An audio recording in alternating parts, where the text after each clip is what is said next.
فیکٹریزم کے معزز دوستو السلام علیکم۔ چاند پر ہمارا بھی مشن جا رہا ہے۔ چین کے چاند پر جانے والی مشین چانگ E6 کے ساتھ پاکستان کا ایک چھوٹا سیٹلائٹ iCube قمر کے نام سے شامل ہے۔ چین 2030 تک چاند پر ایک مستقل ٹھکانہ بنانے کا سوچ رہا ہے، جو امریکہ کے آرٹیمس مشین اور متوازی پروگرام ہے۔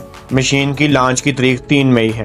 چین کے لمبے عرصے کے اس پلان میں پاکستان کے علاوہ روس، آذربائیجان، جنوبی افریقہ اور بہت سی علاقائی سائنسی آرگنائزیشن مل کر کام کر رہی ہیں۔ چین کا یہ پروگرام، جس کا نام ILRS international learner research station ہے، جس میں وہ چاند پر اپنی شراکت اداروں سے مل کر ایک بیس بنانے کا ارادہ رکھتا ہے۔ پاکستان کی طرف سے یہ satellite Pakistan institute of space technology university پارکو اور چین کی شنگھائی جیو ٹونگ یونیورسٹی کے تعاون سے تیار کیا گیا ہے۔ اس سیٹلائٹ کے علاوہ بھی پاکستان چین کے اسپیس اسٹیشن پر مختلف فصلوں کے بیجوں کی تیاری میں کافی حد تک شامل ہوتا رہا ہے۔ پاکستان کے اس سیٹلائٹ کا کام چاند کے مدار میں گردش کرتے ہوئے تصاویر اور اسپیکٹروسکوپی کا ڈیٹا حاصل کرنا ہے۔ اس کے علاوہ چاند کے مدار سے کمیونیکیشن کی ٹیکنالوجی کو بھی ٹیسٹ کرنا ہے۔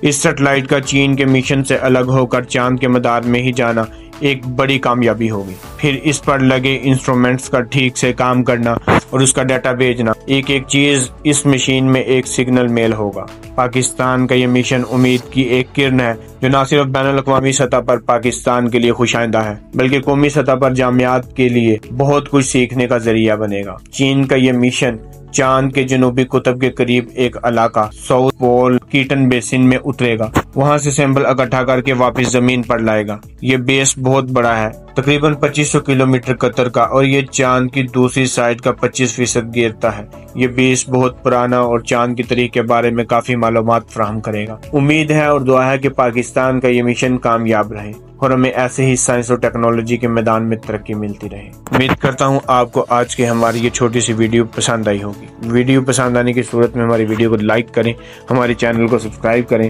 تاکہ ہر آنے والی ویڈیو آپ تک بآسانی پہنچتی رہے۔ ملتے ہیں اگلی ویڈیو میں، تب تک کے لیے اللہ حافظ۔